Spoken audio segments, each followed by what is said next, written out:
Okay, so I'm going to start the meeting off. Let's see, we have welcome and introductions on the agenda. So I'm going to introduce myself. I'm Carol Fall, currently for a short time the chair of the Fire Safe Council. And I'm going to let Amelia, because you can see better who is all on the Zoom and around the room. Can you coordinate the welcome and introductions? Yes, 1 second. So we'll go around the room first. Kelly, we'll start with you. Okay. My name is Kelly Sheen. I'm the district manager for the Trinity County Resource Conservation District. Todd Corbett, the Weaverville Fire Department.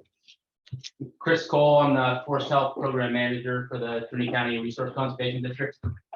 Bethany Llewellyn, Forest Health Program Coordinator for Trinity County Resource Conservation District. Amelia Flights, I'm the Watershed Program Manager for the Trinity County Resource Conservation District and the Trinity County Fire Safe Council Coordinator. Chris Woodman, Forest Service Weaverville, Fuel Tech. Nate Orich, I'm the new fuels planner for Forest Service here in Weaverville, filling behind Laura. Welcome. All right, Pat.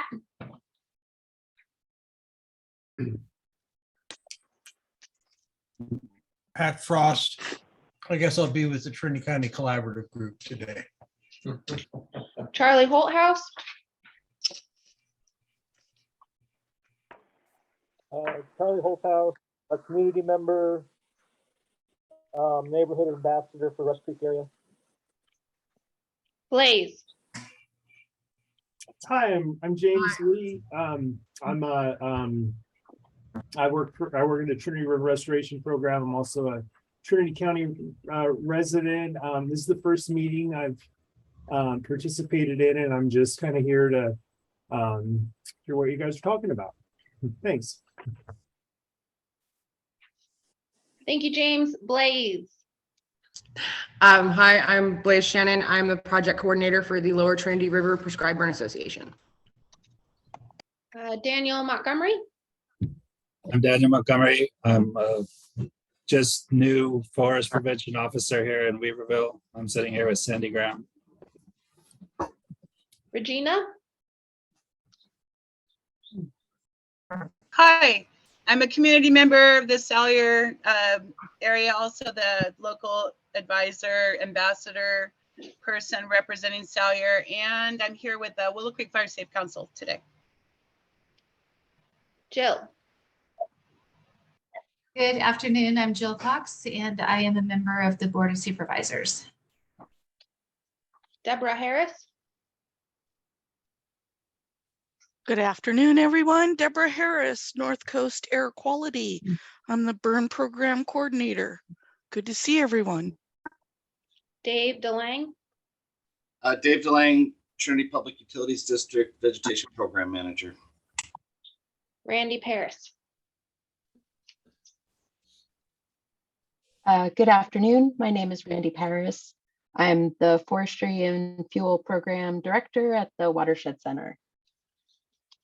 Glenn. Hey, Glenn Tingley, Division Chief on the Trinity River Management Unit, the Forest Service. Kenneth.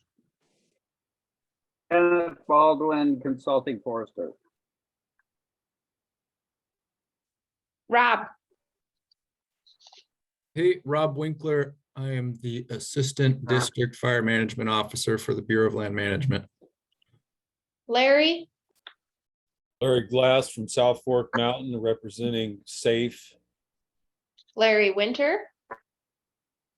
Hi, High and Palm Fire Safe Council and also local area advisor for High and Palm. Letty. Hi, everyone. I'm Letty Garza. I'm actually the interim CAO.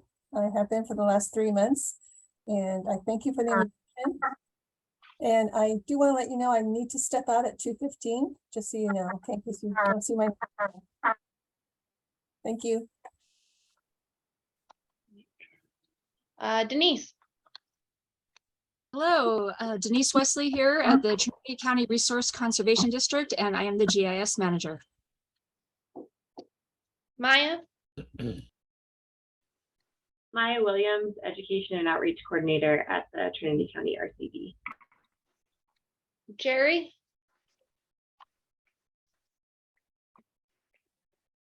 Hi, everybody. Jerry Cousins, collaborative member.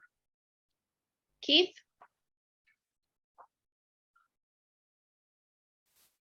Hello, this is Keith. we can hear you. Who are you representing today, Keith?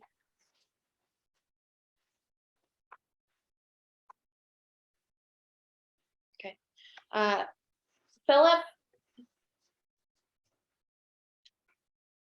Yeah, my name is Philip Seamy. I am the new OES manager for Trinity County. Sorry, Amelia, this is Keith. I didn't turn my mute off. Sierra Pacific District Manager, Weaverville, SPI. welcome. That's the Keith I wanted. So if you're calling in from the phone that ends in 2500, would you introduce yourself, please? I think it's.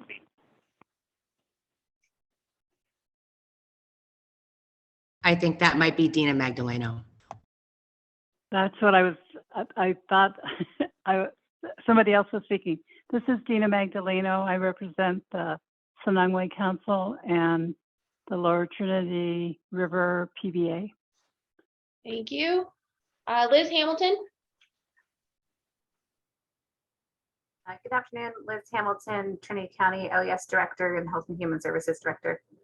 Thank you for the invite. So first meeting. Thank you.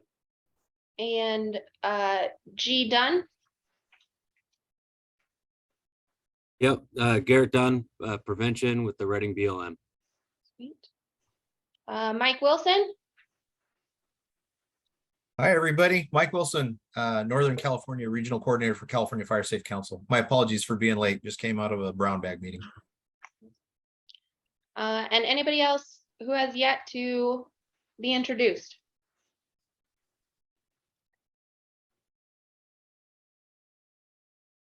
Okay, take it away, Carol. Okay, yeah, hi, thanks everybody, welcome. It's good to see a lot of people participating today. So does anyone have any additions or changes to the agenda that Amelia sent out? And just to note, there's a agenda dated 8/25/22. That's the most current agenda, so we're all working off the same one. It was sent out just a couple hours ago, adding item D under 3. One other thing we would like to do just to help consolidate time but keep the information flow. As most of you know, the Trinity County RAP projects, that solicitation is open right now. So when you give your project update, if you have an idea for a RAP project, please state it there. And then if you would like a letter of support for your project for that grant submission period, please let us know and send it to us by by September 15th so that we can get that on next month's agenda.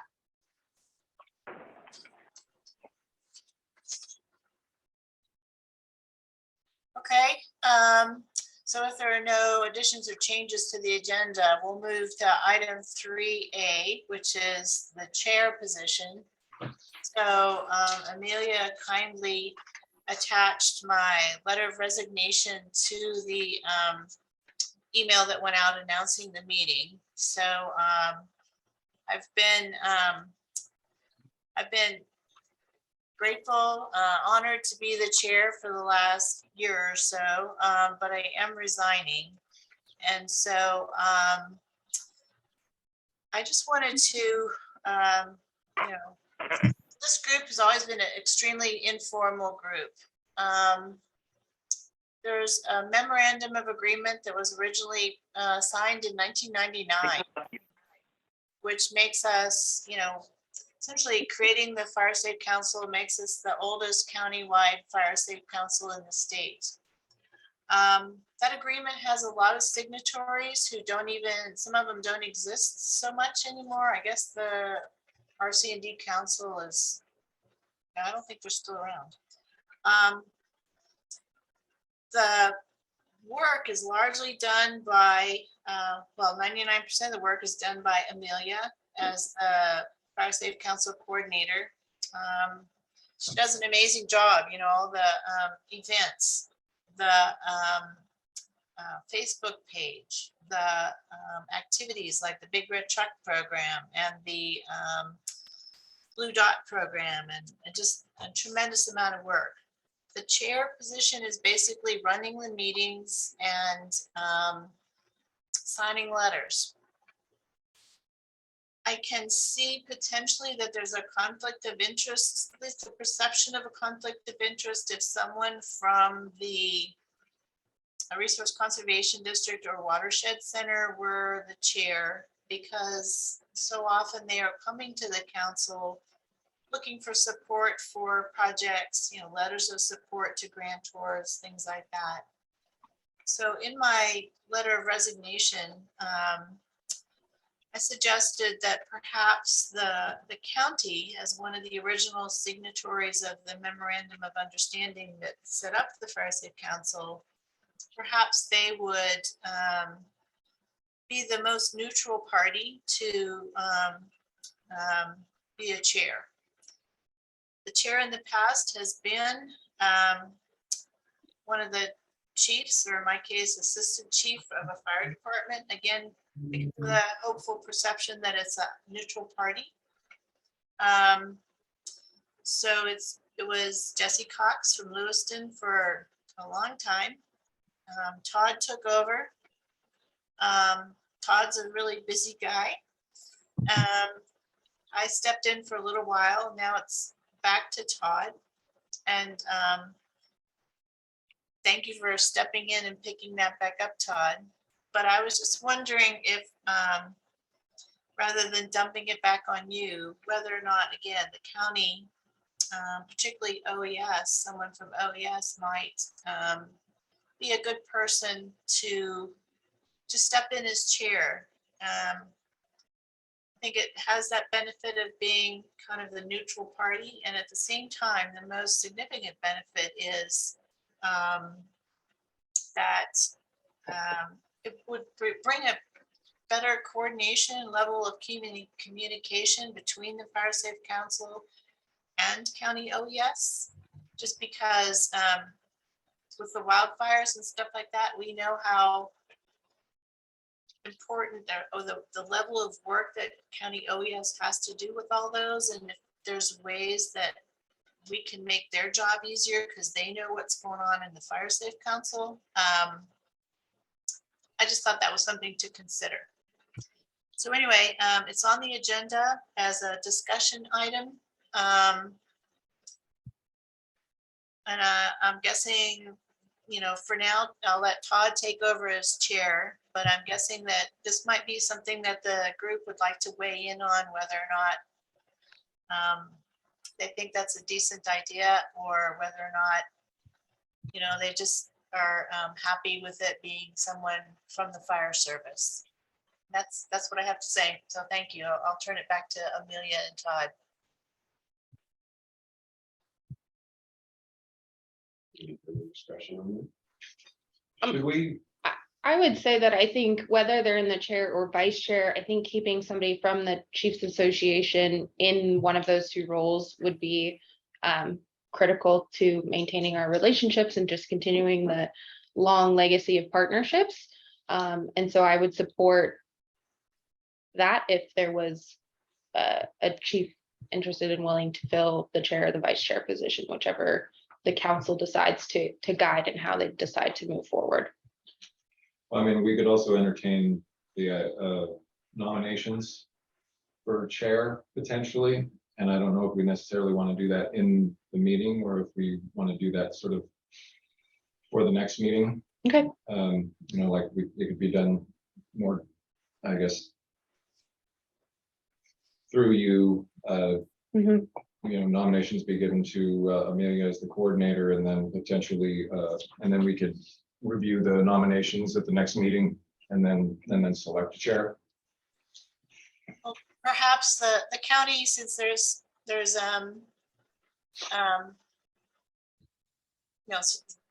it's great to have people from the county attending today that you get a feel kind of for what we do. And then if they decided they wanted to potentially nominate someone, then they could do that. You know, they would know kind of what they're getting themselves into. I see Liz had a question in chat about how often it rotates. It's for as long as you want to serve, I guess. Jesse, Pat would know. A couple decades. Pat's saying Jesse was chair for 12 years. So, and Todd, I don't know how many years were you chair? Just a few. Just a few. 2 or 3.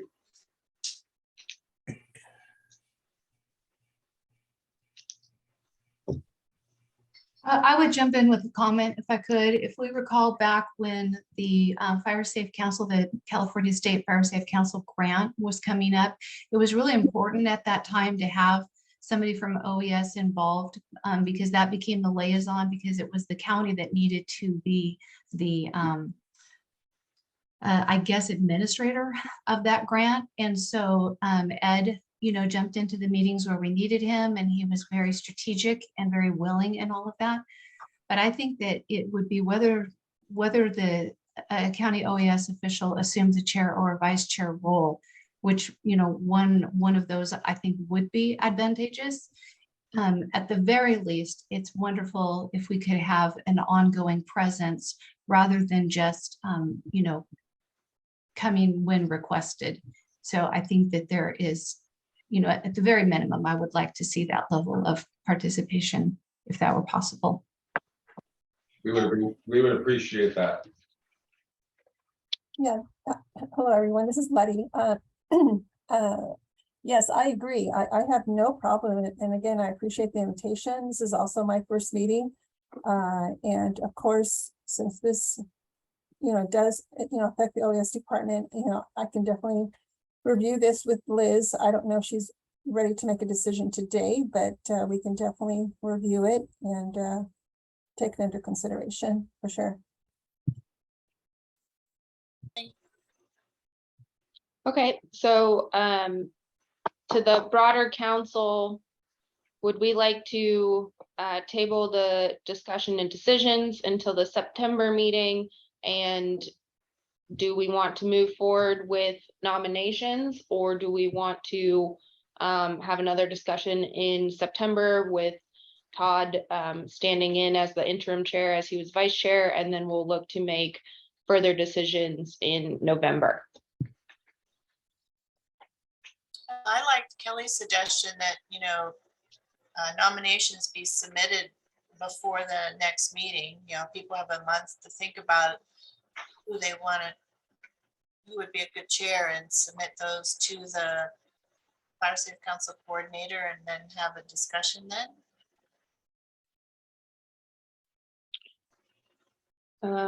Okay.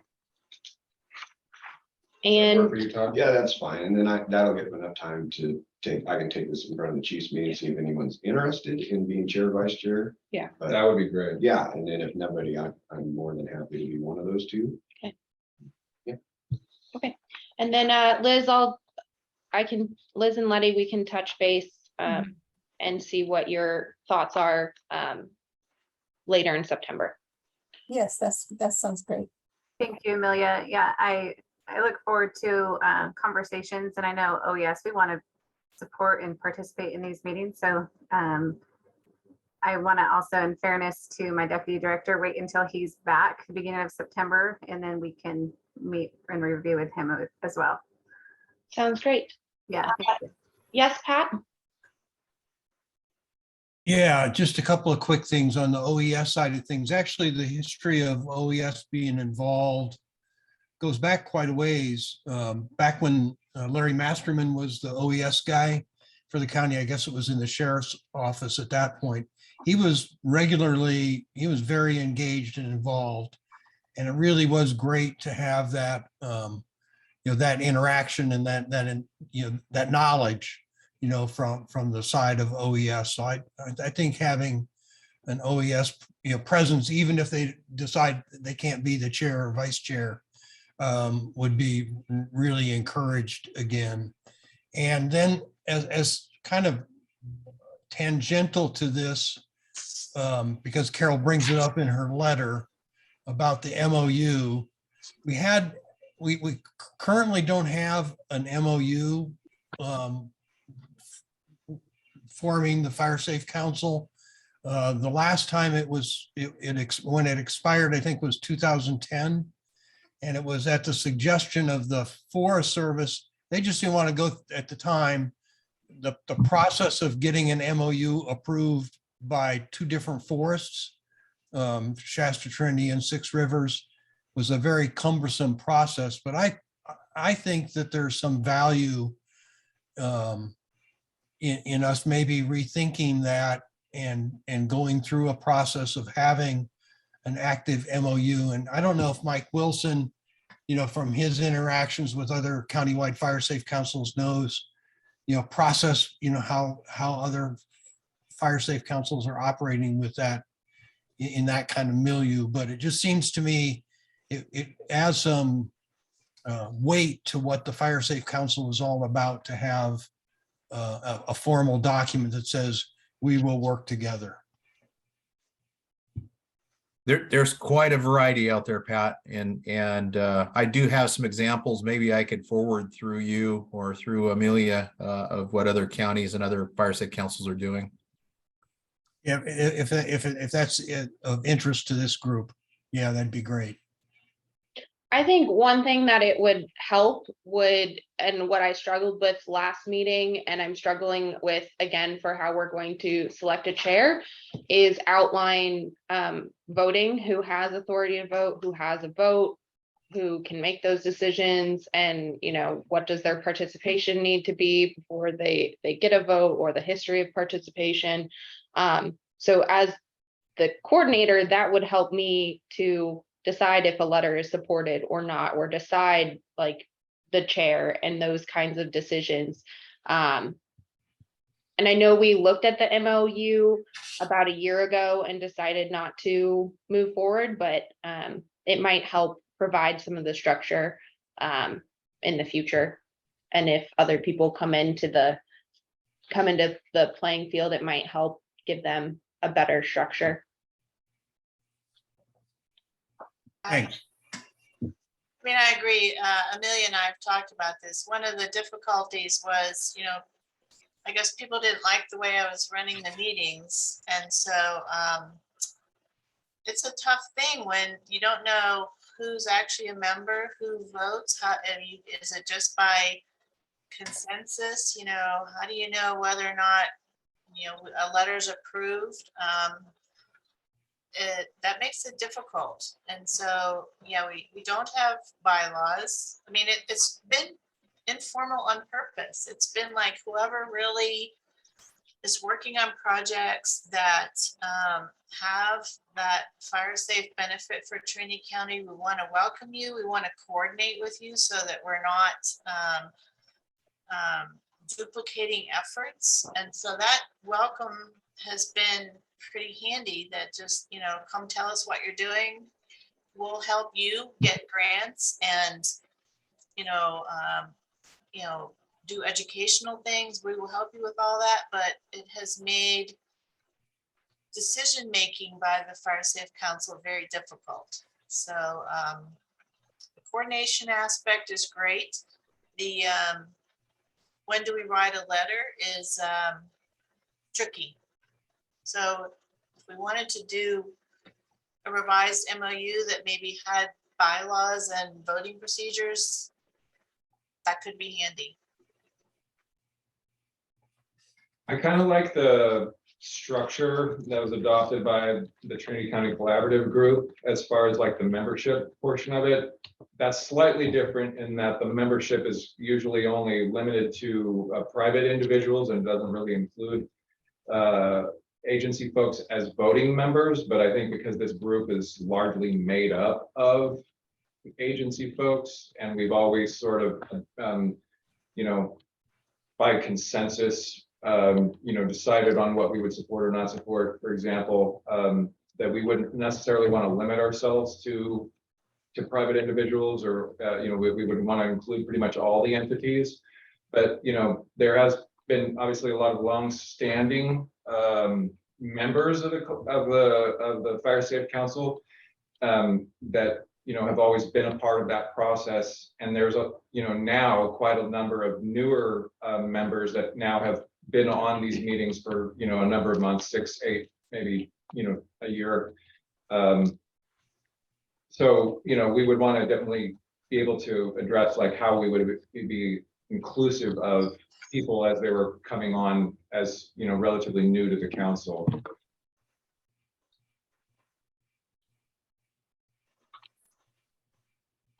think Jerry has his hand raised.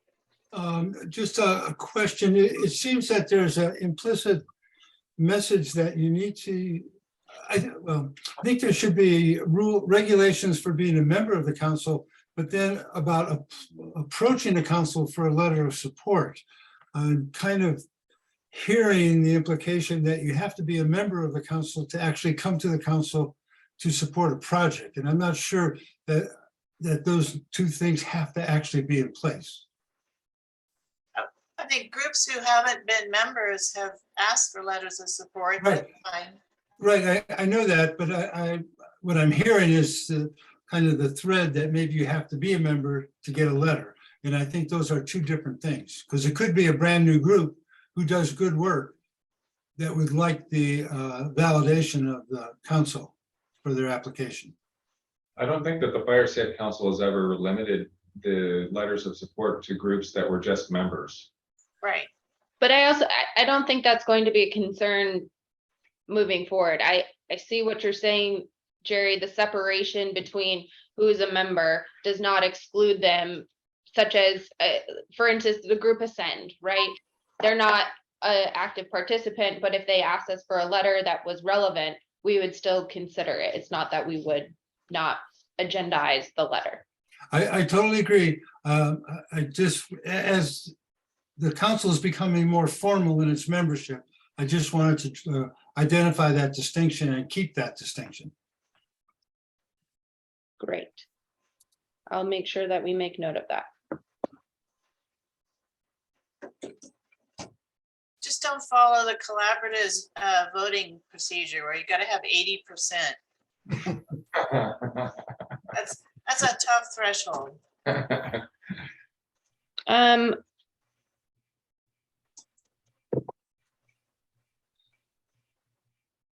Okay, so can we do a quick raise of hands? Let's move forward, and we'll one, raise your hand if you're good with nominations for September. We'll do that one real quick.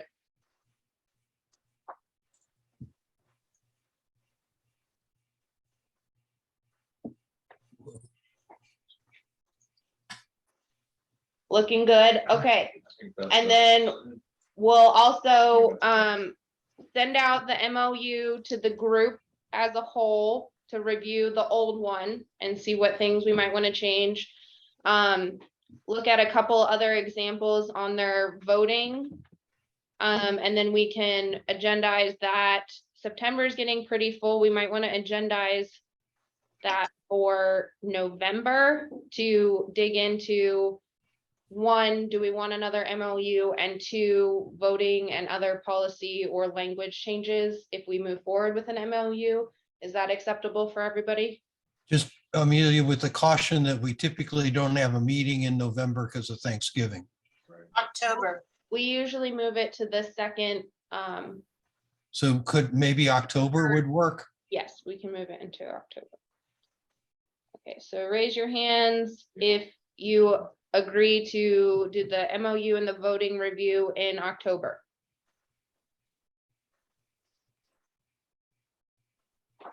Aye. I see a majority of hands raised. Thank you. And thank you, Mike. I will get that in my email. One more question, and this is connected to Carol's statement about the 80%. vote in the collaborative. It is a hard threshold, but have collaborative members just kind of feeling the waters? Have you felt that it has not served the collaborative well, that structure? I think the collaborative has a more diverse mission. And so that 80% was intended to really show strong consensus. And so we haven't always had a strong consensus. I think the Fire Safe Council's mission is a lot less, and we're pretty much, yeah. That makes sense? No.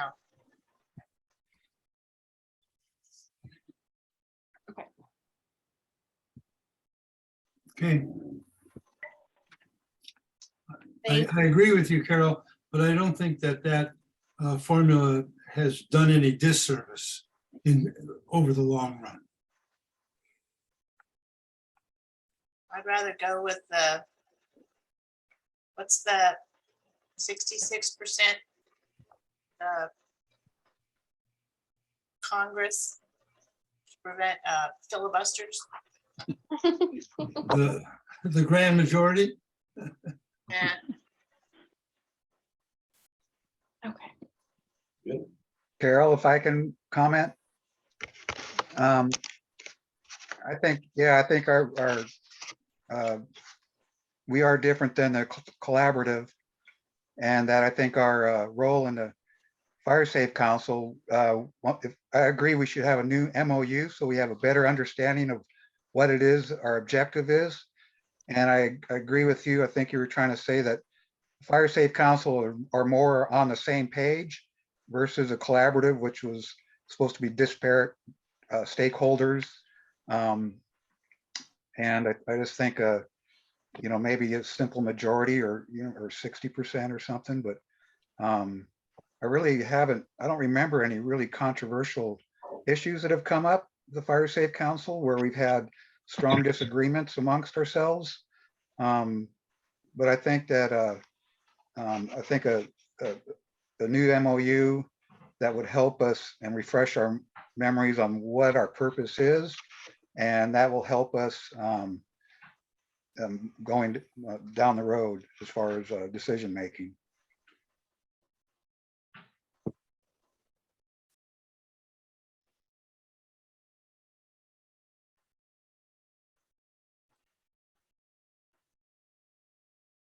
Very well said, Larry. Thank you. All right. And then Letty, did you have something you wanted to add?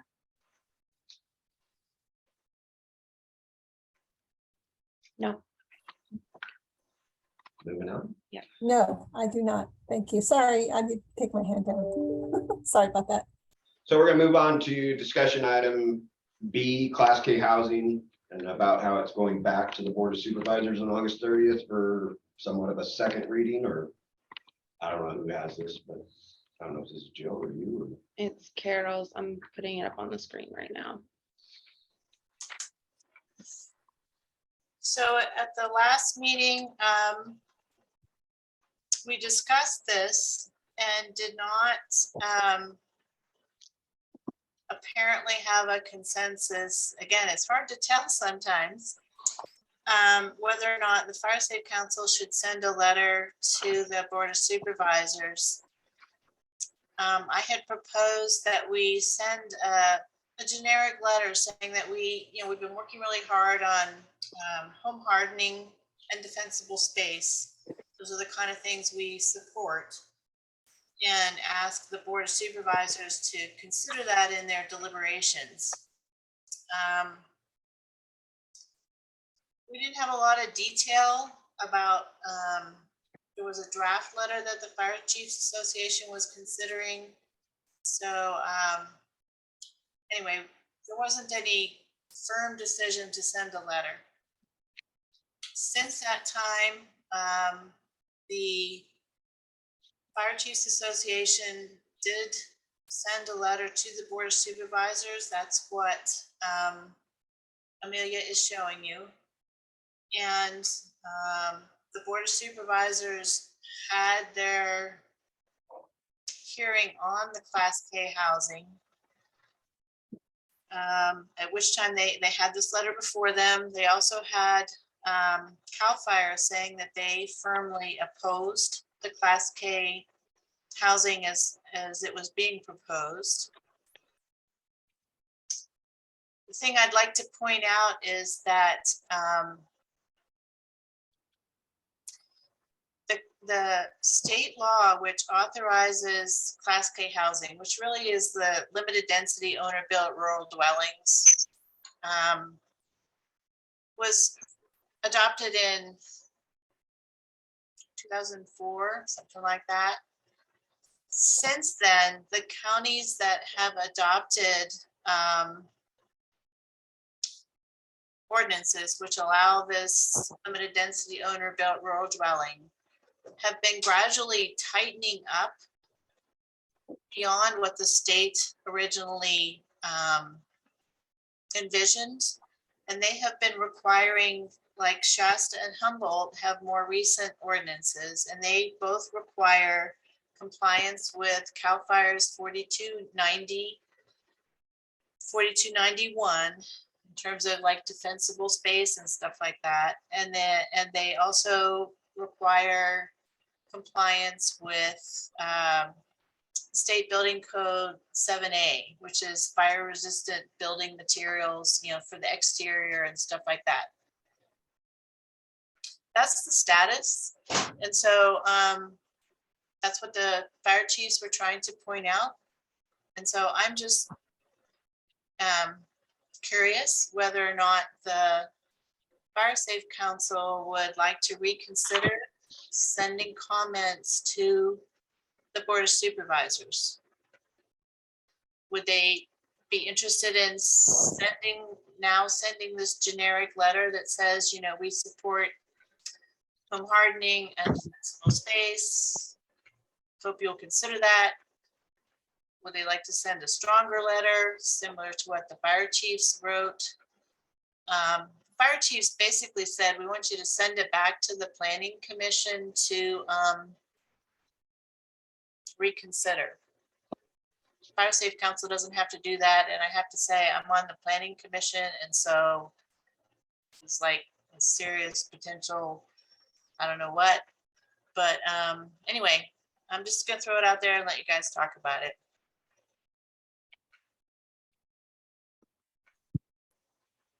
I'm gonna move it to page 2 for those who are on Zoom if you're reading. Okay.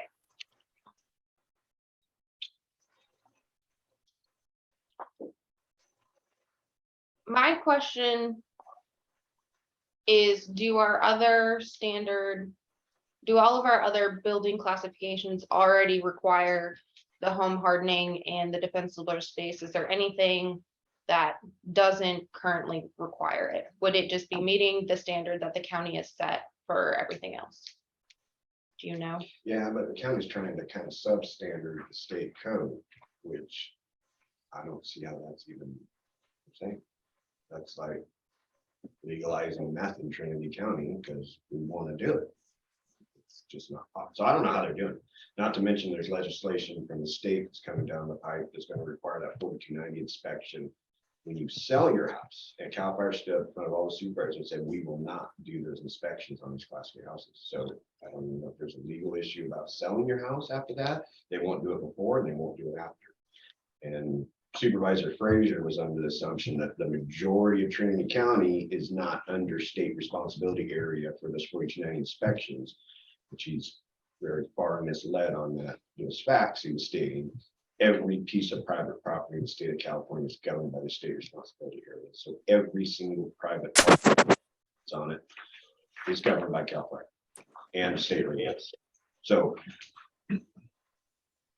I know it's getting away from Carol's question about if we want to write a letter or not, but I don't know if this group so chooses to write a letter. I don't think it would hurt. But I just think this is a step in the wrong direction for one of our supervisors that is just focusing on his very rural district, trying to make it easier for people out there to build houses And I don't think it's really taking into consideration the effect it'll have on the rest of the county or the fire safe ordinances of this county or the world, the citizens of this county. The people that live next door to that. Well, that's just it. You want that next door, or do you want somebody that's volunteering for a fire department in Hayport that dedicates a good majority of their life just to better their community, walking into one of these houses and not knowing it and have to collapse and kill them? Probably not. So there's lots of disadvantages to this and very few advantages. if any. Do we want to have further discussion, or do we want to have a hand raising ceremony to discuss sending a letter that states that the Trinity County Fire Safe Council supports defensible space and home hardening and would like to see those two regulations added into the Class K housing? Or do we want more discussion?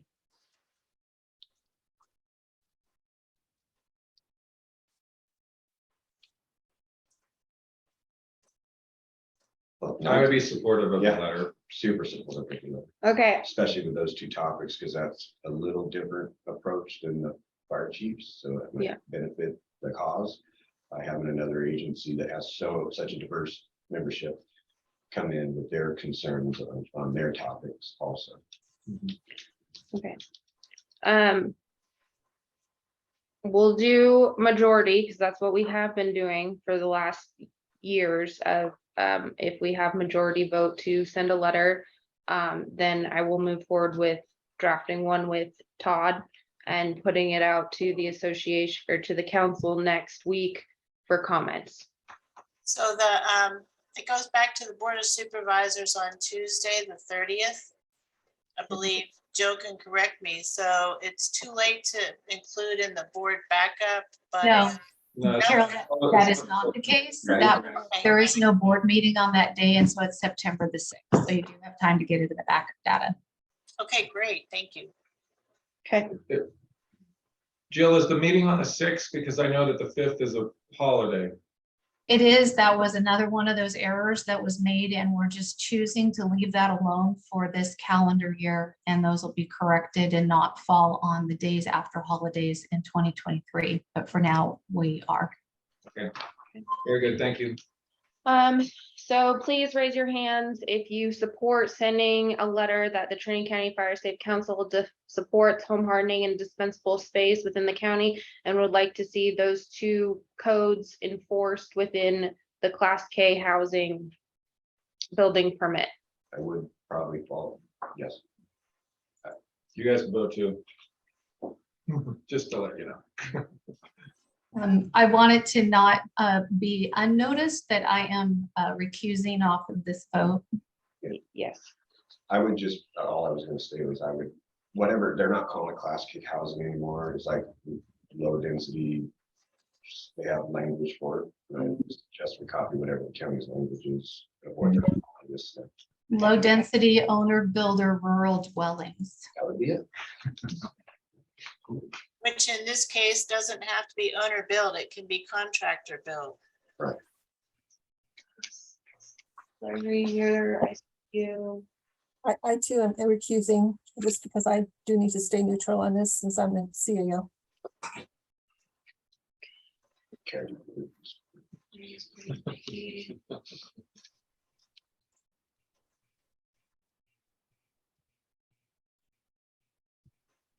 Okay, I've captured everybody. You can lower your hands. Let me do some math real quick.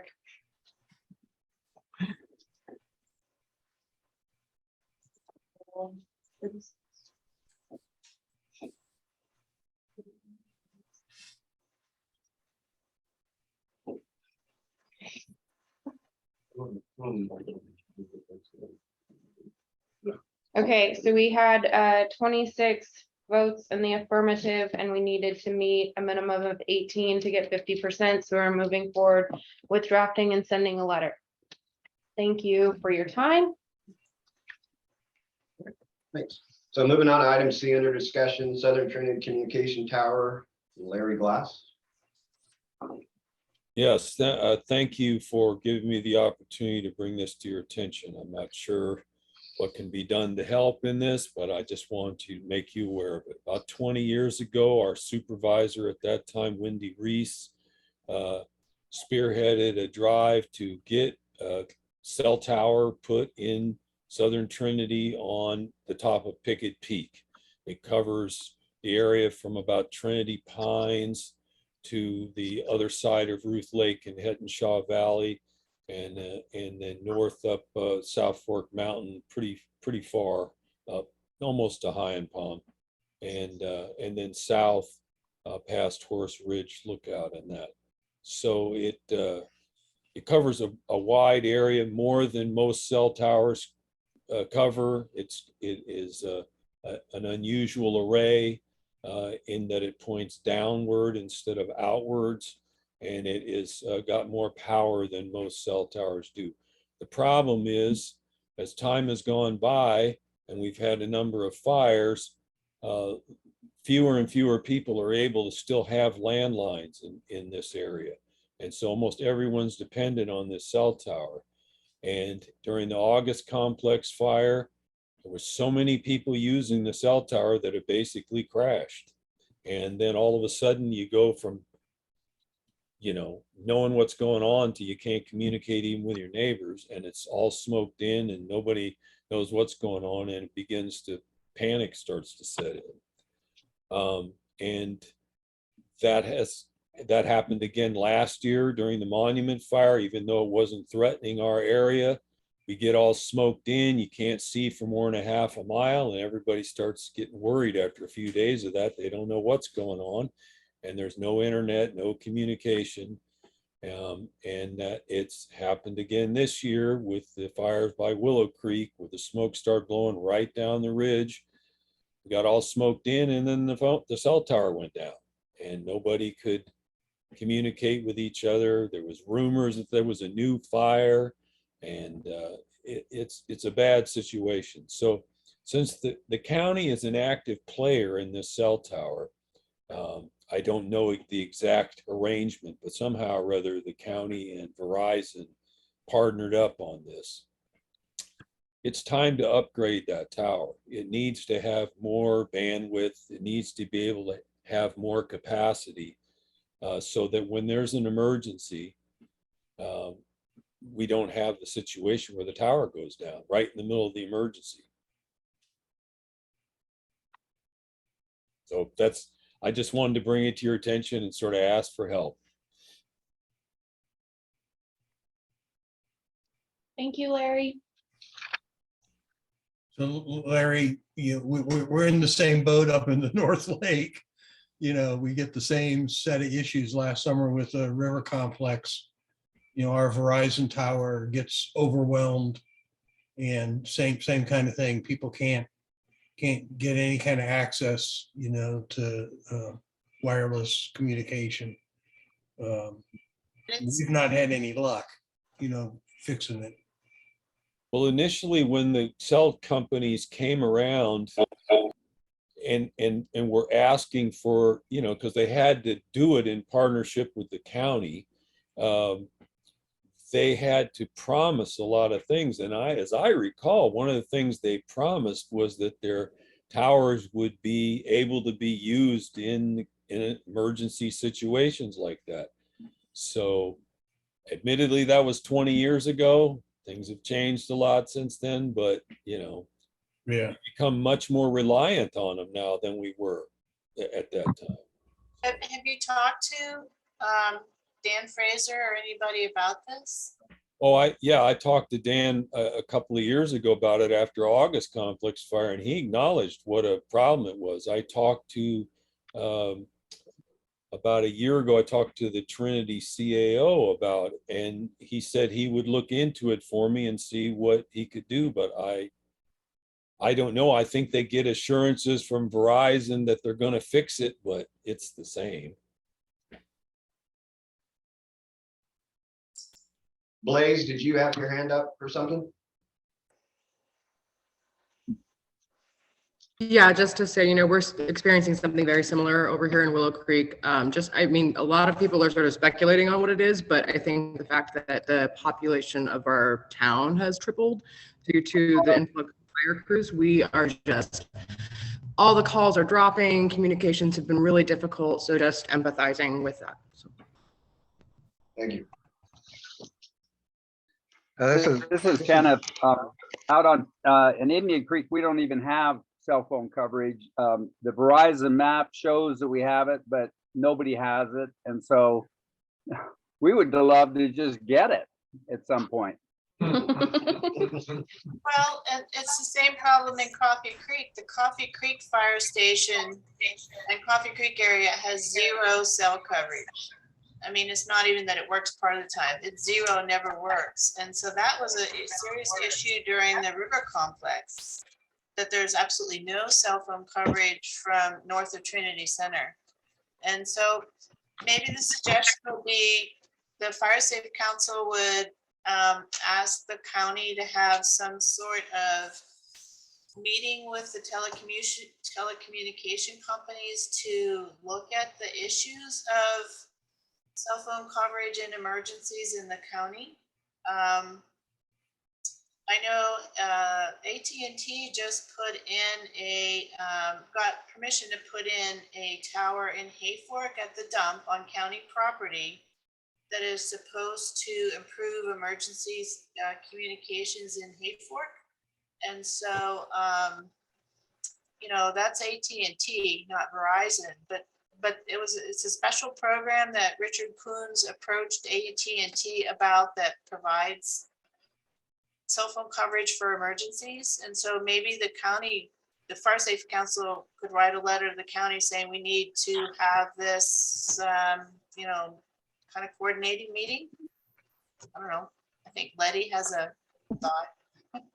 Yes, yes, Carol, thank you for that. Yes, and I also have been in contact with the AT&T when they put in that Hayfork tower, and I can definitely put it on my list to follow up to see what opportunities there could be for the other outlying areas. So I can look into it and report back at the next meeting. How's that? Also sounds like something that should be addressed in the general plan or the safety element update.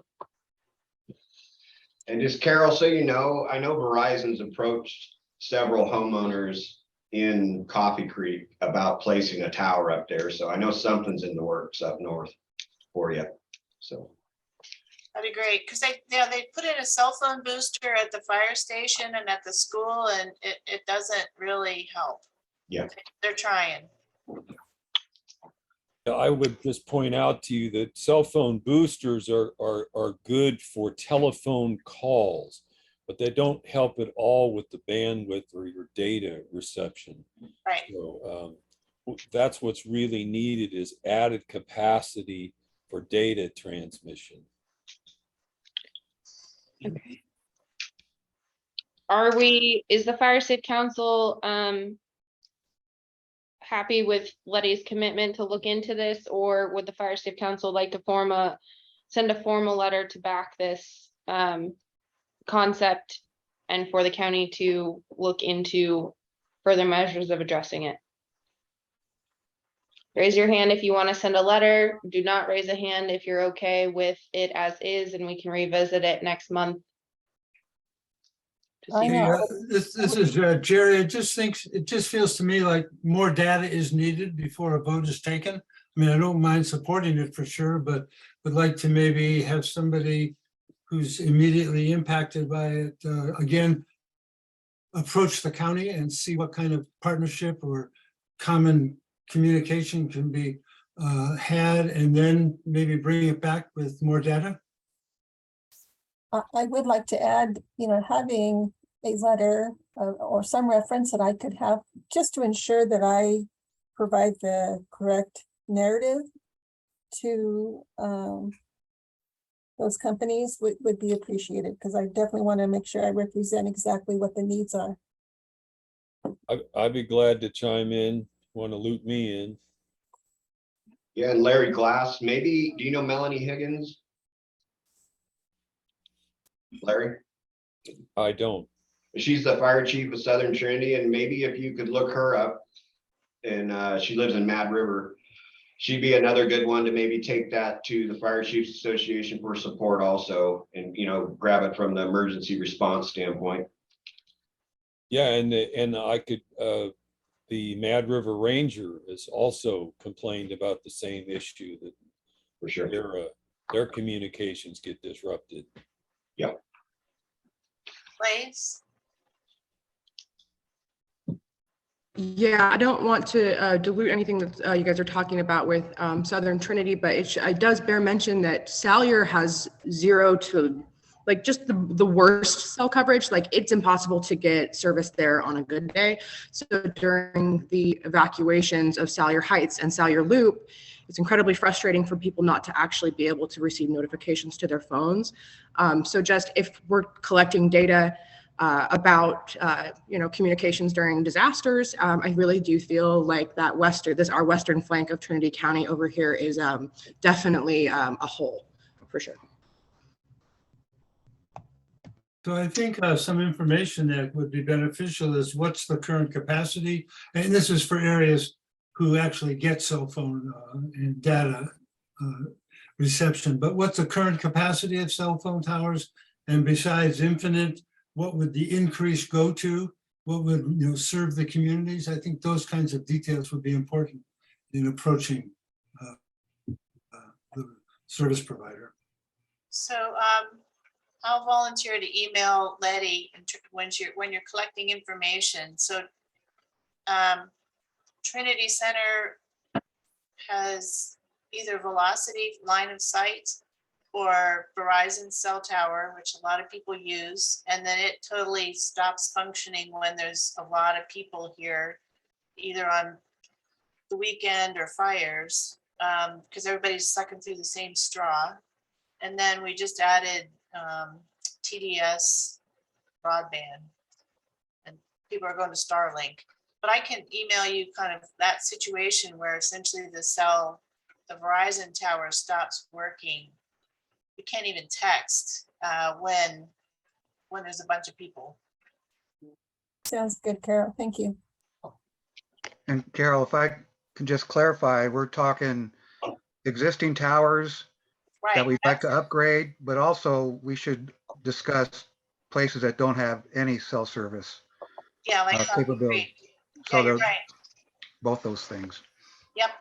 Thanks. And I will check with our general plan group to ensure this is being addressed as well. Thank you, Letty. All righty, moving on to item D on discussion, AB 1066, agricultural workers' wages, hours, and working conditions. Okay, Carol. I think that's me again. Okay, so back in 2016, the state of California passed a law that gradually increased the wages for agricultural workers. And they describe, backbreaking work, and I truly get it, that the farm workers, work long, hard hours, and if they work more than an 8-hour day, they need to be paid time and a half, and all the wages they deserve. But I think an unintended consequence of this is that herders, I don't know how to better describe this, people who herd sheep and goats for a living, particularly for fire control, are being included as agricultural workers. So right now, if you are someone from, and a lot of these come from like South America, and they get paid $50,000 a year, plus an allotment for groceries and housing, that they're under an H-2 visa, and that's required. But they're essentially getting paid for a 40 to 48-hour work week. But with the goats and sheep that they're moving around from place to place for brush control, for fire, fuel reduction, the state would essentially start to say that they're working 168-hour week because they're on call 24 hours a day for predators and, just, my goat got out and ate somebody's roses or something. So, they would be paid, I think the estimate was $14,000 a month under when this bill gets implemented. And so it would mean that sheep and goats as a tool for fuel reduction for fires would be financially unfeasible. I mean, it would be the companies that do this would have to raise the rate so much that the municipalities who currently use this tool would not be able to afford them anymore. They'd have to go back to, equipment mowing or just not doing it, where equipment won't work. So, I'm asking if the Fire Safe Council would be interested in writing a letter to Governor Newsom, asking him to administratively exempt the herders who run the sheep and the goats for firefighting from this law.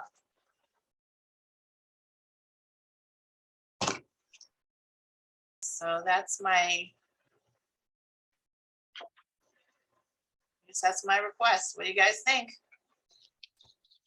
So this is kind of, I ran into something similar to this when I was contracting with the Forest Service and BLM back in the 70s and 80s.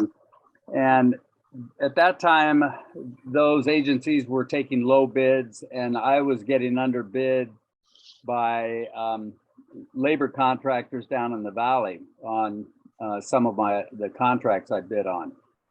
So I ran my business as a joint venture for individual projects that I bid on.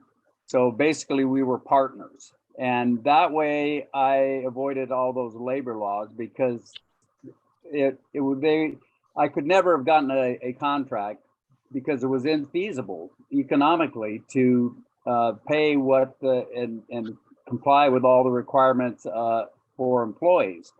So I'm wondering if these outfits that are employing people from South America, if they could run their businesses in a way that the herders were contractors, and that way they would not have to comply with this kind of law. Well, they can't be independent contractors because IRS has really tightened up that definition. They're employees. So as employees, as an agricultural worker and an employee, this law applies. But there are, like you say, there are administrative workarounds if Newsom would do that. I mean, that's what people are asking him to do. They're just saying, okay, you can administratively say, okay, you are this particular type of agricultural employee, you are exempt from this legislation. So that's what, and it's a very narrow category. I mean, it's like I said, it's people who are doing herding. They're on call 24 hours a day. So they get out in the morning, they move the goats or the sheep around, they set up their water, the troughs, they put the fences up, and then the goats do all the work.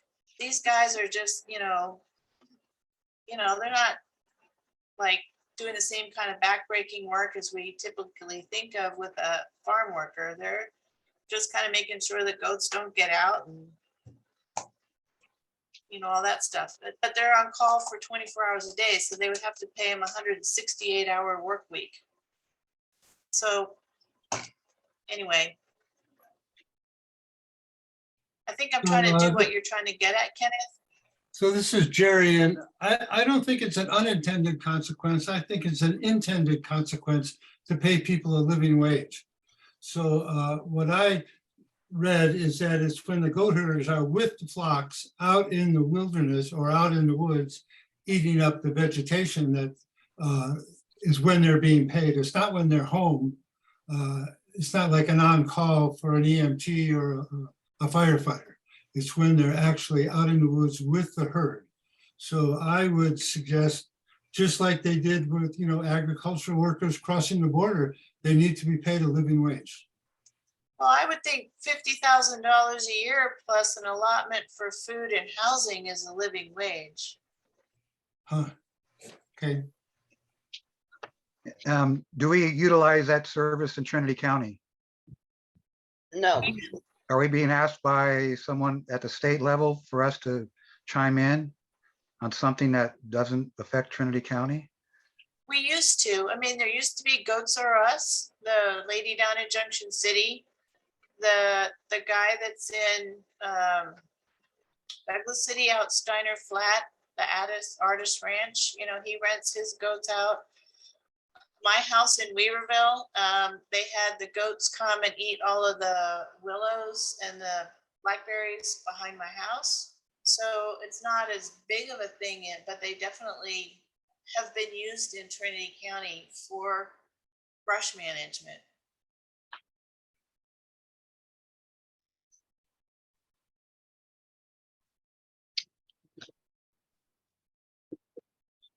Is it the council's wishes to write a letter in support, or?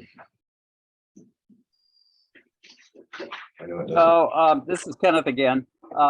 At the time I was doing this kind of work in the 80s, I was paying a minimum of $8 an hour, and I think the minimum wage was like $4.25. And then if people were producing enough to exceed the $8 an hour, they got paid on a production basis. So people were making way more than a living wage at that time at the minimum wage. But it sounds to me like the herders should be consulted about this, and if they feel that they're not going to have any work anymore unless there's an exemption, I'll bet you they'd be happy enough to have that exemption to have the work. And I think that kind of work, herbivory, is a very important component of fuel. I think they have been. I think it was just like a news story I was reading yesterday about this exact same thing. Yeah. The guy in Reading they interviewed him about it. Yeah.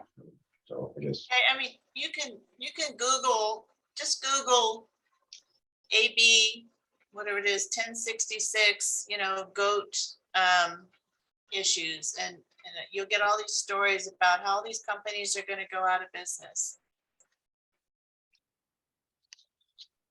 But that's okay. If you guys don't write, if you don't want to write a letter, that's fine. I just want to bring it to your attention. I was impressed with the goats that were doing the fuel reduction, and I just wanted to see them stay in business. But when is it going into effect? At the end of this month? Yeah, well, because what happens is the end of the season, they're going to essentially kill all the goats. They'll all go to slaughterhouse if they don't have them booked for next year. And that's what they're saying is right now they're canceling their bookings for next year because they won't be able to afford to pay the herders. So the goats, when they're done, they're just gonna, essentially the goats and the sheep, they'll get to be somebody's dinner. So the bill as it has gone through the legislature and is headed to the governor's desk at this point? No, it's already signed. It passed in 2016, and it's been gradually, depending on the number of your employees, has been gradually going into effect. So if you have less than 25 employees, it goes into effect in January 1st of 2023. So that's why, the clock's ticking in terms of trying to figure out a way to keep these guys around, but the clock is sooner than that because they're not going to supplementally feed the goats all winter. They'll just send them to the slaughterhouses. Sorry, my family raises cattle. I mean, I know how this goes. Well, I'm only an occasional participant in the council, but I would definitely be in favor of writing a letter. Okay, so let's have a vote. Yeah, let's just do a show of hands of just who's in favor of writing a letter of support for Carol's topic on Assembly Bill 1066.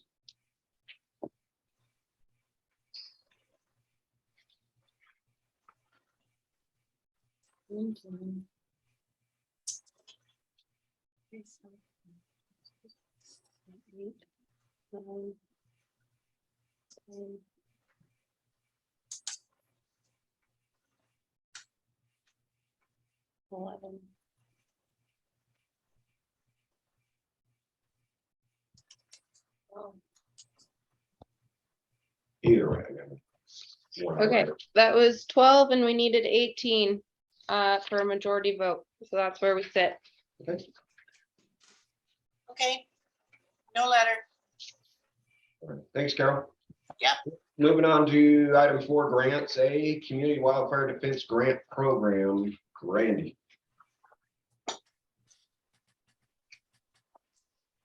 Hello, thank you for the opportunity to check in with our Safe Council about this new grant program. Am I coming through okay? Yes. Okay, thank you.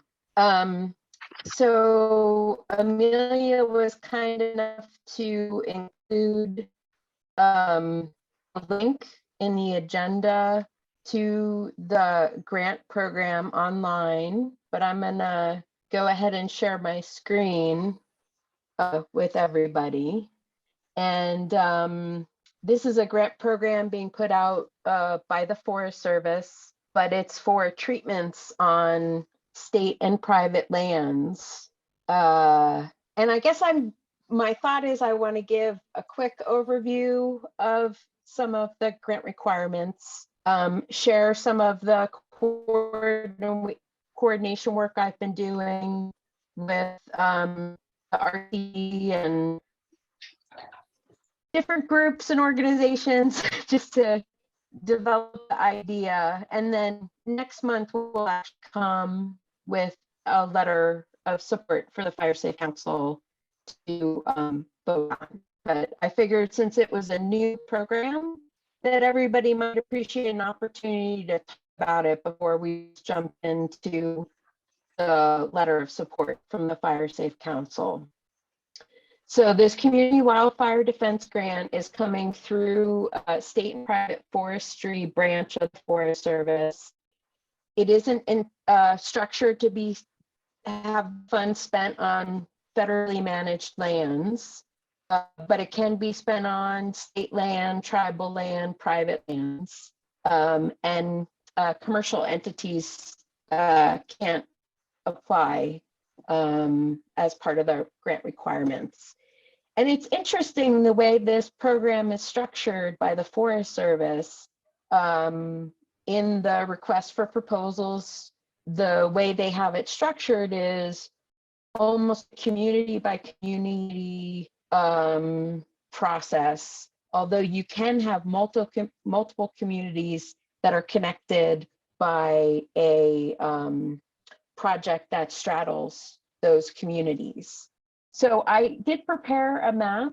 I don't know if anybody has any questions at this point, but given that this is a new program and given that it's written community by community, the first idea that we're exploring is a shaded fuel break along a strategic ridge line, but then we would like to kind of tie in the fuel break with defensible space treatments and access treatments as long as they're on private land.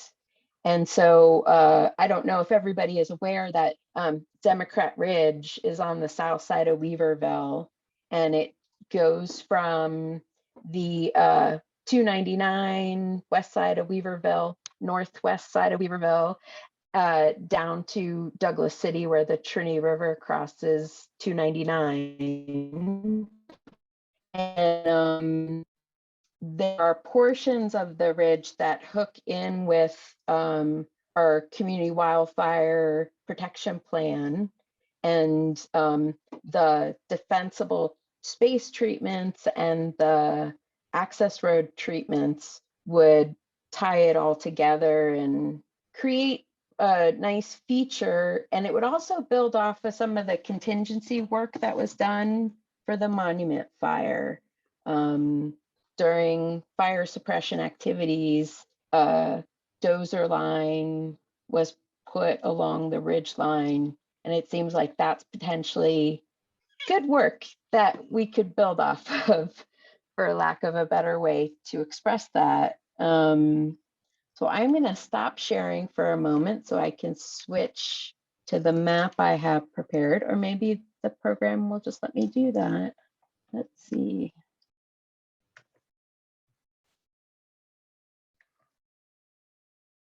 And I apologize, I think there's all sorts of problems with the scale of this map. But I just wanted to get a visual in the hopes of getting some discussion. You can see 299, my hand is kind of following that. Of course, Weaverville is down here, and or the central part of Weaverville, excuse me. And these blue lines show the watershed boundaries. So this is Democrat Ridge that I'm talking about.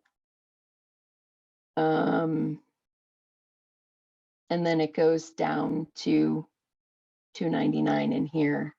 And we'd want to tie in neighborhoods in Douglas City and Weaverville. And there's even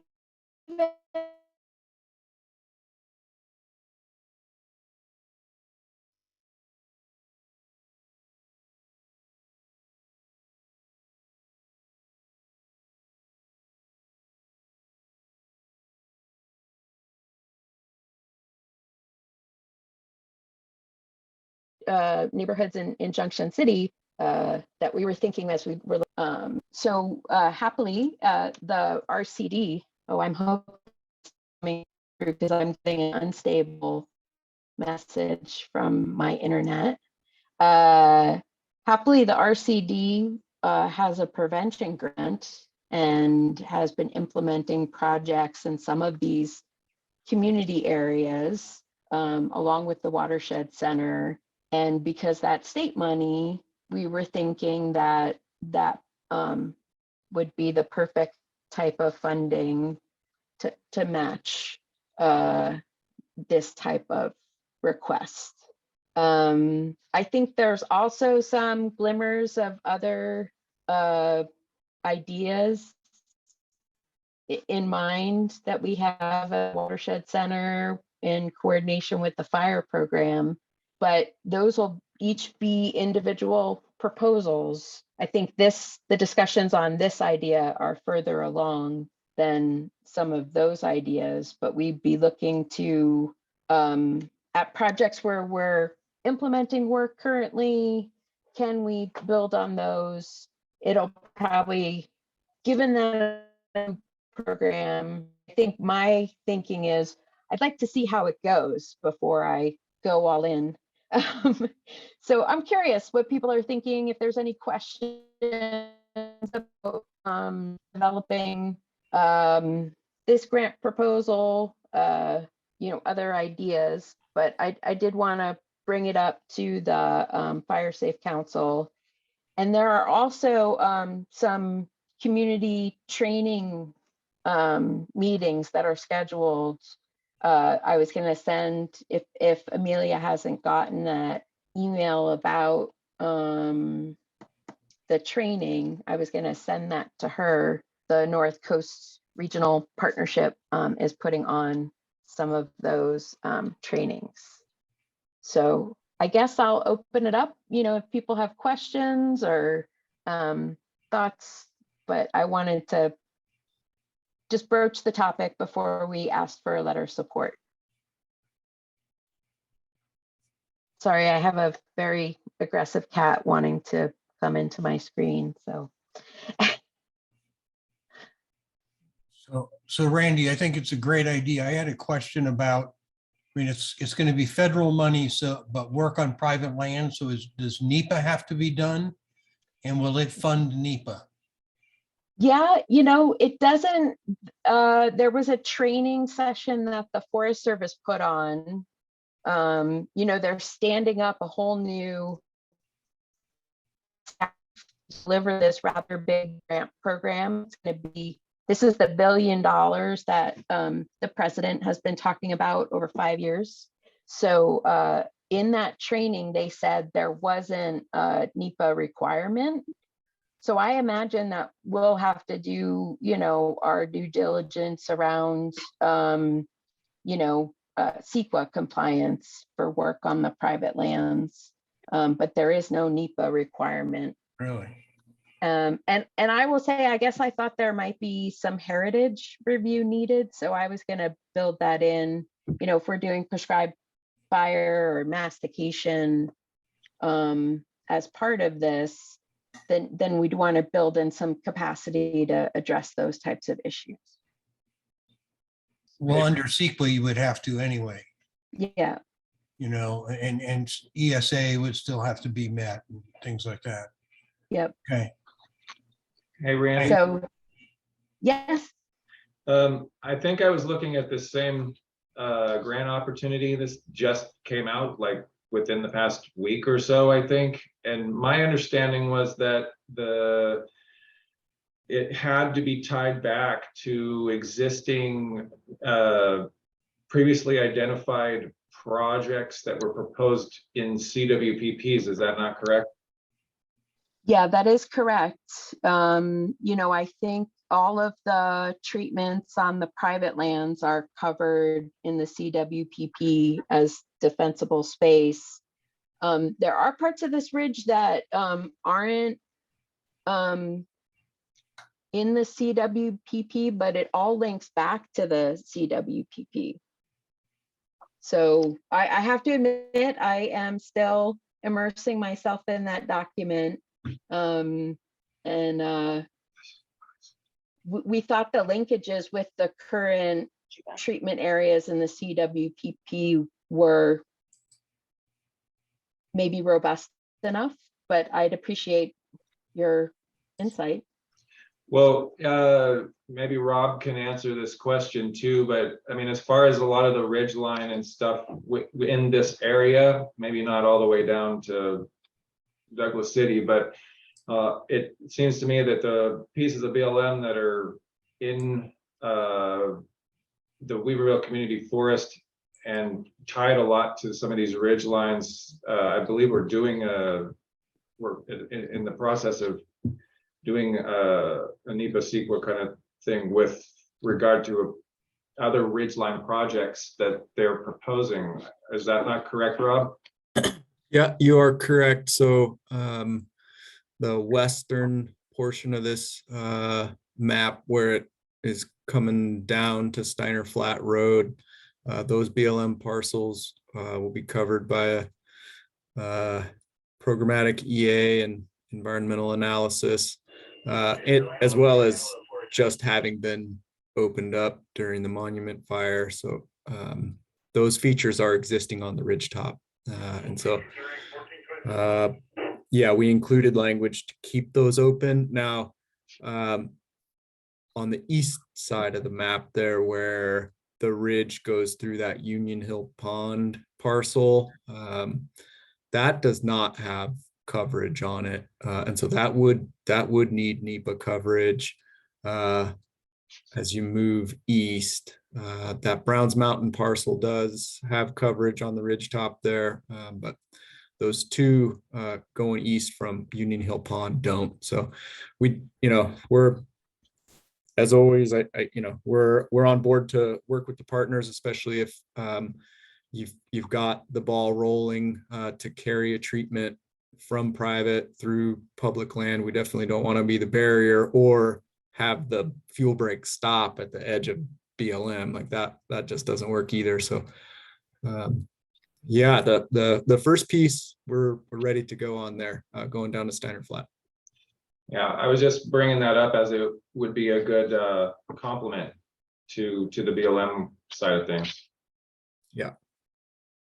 Thanks, That was intentional, I guess. We were hoping that it would be complementary to the other treatments being planned. You know, with the RCD, we've started working on some of the private parcels that hook into this ridgeline. With the RCD's prevention grant, you know, there's definitely ongoing work to build on. So that was our intent here, was to make some connections. And since it can't, this particular grant can't be spent on public land, I certainly thought the BLM might appreciate the fact that we were not specifically asking to implement on their lands, but wanted to share the idea, you know, because if we can get work done on the small and large private parcels, it would certainly complement any work on public lands. Randy, when the grant application due? It's the beginning of October, and so we would come to the group with a letter of support in September. And you know, if anybody is interested in talking about, you know, this grant program overall, or this specific idea, you know, be happy to chat about it in more detail. But I was just just thinking want to that- get the ball rolling here. I was just thinking that because it's associated with the community forest, that getting a letter from the Weaverville Community Forest Steering Committee might not be a bad idea also. We don't That is meet a great idea. until the 5th of October, so I don't know if that's before your application is due. Actually, it is after. I think it's, well, I think it might be the same day, Pat. So maybe work with Amelia and Kelly. Maybe there's a way we can do a.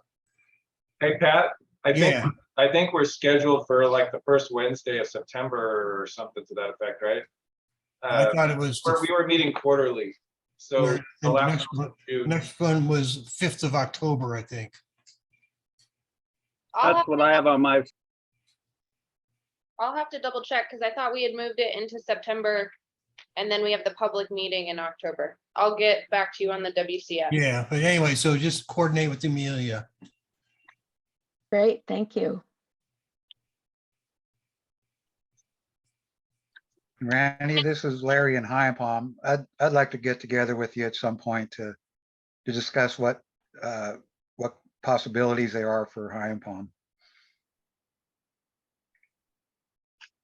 Actually, our fire program and some of the outreach work we've done in as part of the ongoing work that we're implementing out there, I think High Palm's another one of those places that's probably a very good spot, and we've been looking at it, so that would be great. I'll reach out to you to talk about it. Great, thanks. Okay, moving on to item B, Cal OES grant. Thank you. Okay, so the current Cal OES FEMA BRIC grant opportunity is open.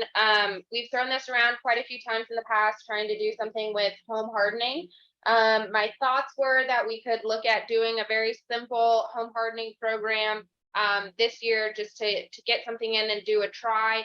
And that would be to do just do vents for the fire-approved vents to help that close during high heat or whatever. And then have it be the landowner pays for 25%. So we would just buy a bunch of these vents, provide them to the landowner. We would ensure that they have them installed within 6 months of providing it to them. And if they don't provide it, then they have to pay us for the full amount. Like, they can't just get it for 25% off and then resell it. They actually need to use it. And so with that, there's a pre-inspection. So we go out, see their house, make sure that they need it. then give them however many they need. They pay us 25% of it, and then they need to install them. Another way to do it is we could do a rebate program. I don't know what is the bigger headache. To me, the rebate sounds like a bigger headache, but it's up to you guys as to how you are interested in pursuing this. Talking about like gable vents, like the big attic vents people have, or the smaller ones under their overhang. It can do both, but I was And my intending the reason- smaller ones. is to the standard size. Yeah, they're Like mostly every- the standard They're size. almost all the same. Yeah. Yeah. Probably. So that's due at the end of next month, so I'll have a better description and a letter of support request for next month. But that's what's coming down the line. The other thing that's open right now is Trinity Trust has their community grant open right now. If anybody wants. Amelia? Yes. Sorry, I had my hand raised. So on that, I like the fire resistant grant application, the vent application, fire resistant vent grant application. My only suggestion was, so we just did that as a demonstration, you know, at the OOF Hall in Trinity Center. Yep. And those vents are not standard sized. They don't fit a lot of the regular home foundation for attic vents. So you might want to include in there some funding for having demonstrations around the county to show people how to put them in.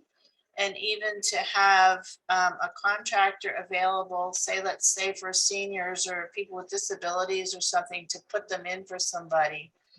Because we had to the OOF Hall had to hire a contractor to do he pre-sized them. He made the openings bigger so they fit those, because those Vulcan vents all are, there's like 2 sizes and they don't line up with a lot of other stuff. So you have to do this monkeying around ahead of time. So anyway, I think it's not as simple as pulling the vent out and putting another one in. I tried that at my house, didn't work. Okay. That would be my suggestion. We Thank can you. include that, no problem. Awesome program. This person to be able to roll on a house, cover those things out. Fire resistance. Sweet. Is that all, Amelia? Yeah, just the other thing is Trinity Trust in the paper this week, on the first page of the second section. They have their community needs grant open right now, and some of it includes youth and that kind of stuff. So I just wanted to share that opportunity. I'll put it in the next email as well. So moving on to item C, letter of support requested, California Coastal Words are hard. Conservation. The conservation grant. Conservancy. Chris. Yeah, did you have the Sure. maps? No. You didn't give me a map. We emailed it. Okay, well, essentially, this is seeking a letter of support for continuing work that we've been doing in the Lewiston area. It's along Poker Bar Road, Trinity Dam Boulevard. Why do I have 2? And so if you've been out to Lewiston recently, you've likely seen piles. And so a lot of that is it was under this Coastal Conservancy grants, which we were successful in getting before, as well as working in partnership with BLM with some of their funding that they provided. And so this is just phase 2. It's, we got a certain amount of money to do a certain amount of acres, and there's still lots to do. And so this would be to continue to implement that work. And that would be cutting and piling, fuels reduction along roadways, and as well as burning piles, in concert with the BLM to help just complete that project. So that's what this letter is. So it's already been recommended for funding, and then it's going to go to the board, the Coastal Conservancy Board, early next month. And then they just wanted to just get some extra letters to have a stronger case for the board. So I think it's likely coming, and we're just looking for a letter of support for this project. Any questions? Okay, let's take a vote. Hands raised to send letter of support to the California Coastal Conservancy.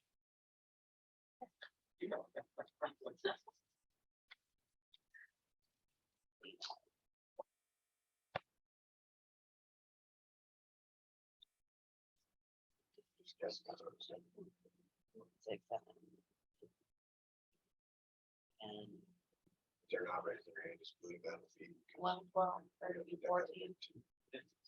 I think some of the hands were dropping off. All right, hold on one second. Keep your hands up. We're having an issue with counting at the moment. Counting's hard, okay? Right there's 15. 17. Okay, we met our minimum. Thank you. So just a quick question for Chris. Chris, are you getting a letter from the Lewiston CSD Volunteer Fire Department? Yeah, we've been working with Katie Quinn.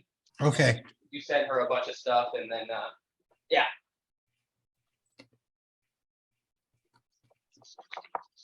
Right. So moving on to item 5, Fire Safe Council Coordinator update. Okay, I'm gonna make this quick and fast because we still have all of our updates to go through. So that leaves about a minute per person. So for our California Fire Safe Council Coordinator grant, we have almost met all of our objectives. So the two outstanding objectives that we have is our neighborhood community meetings, and then host 7 more community level meetings. So 20 neighborhood, 10 community meetings total. So we have 7 more of those to do. Still waiting on Big Red Truck. If you guys are doing them, please keep doing them. Local area advisors, we're still looking for more.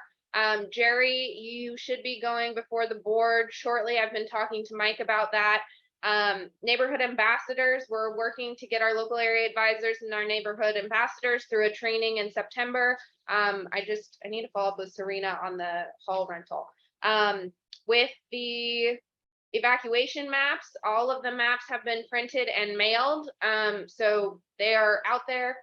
Chiefs are going to get all of theirs next week at the meeting, and then they'll just keep going out from that.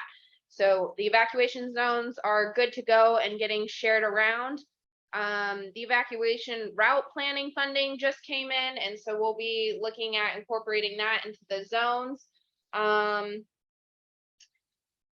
CWPP updates, all of the data that was collected in our earlier community meetings has been processed and updated into the online portal. We just need to do the text component to update it as well. So there was just some changes and additions of projects due to the recent fires.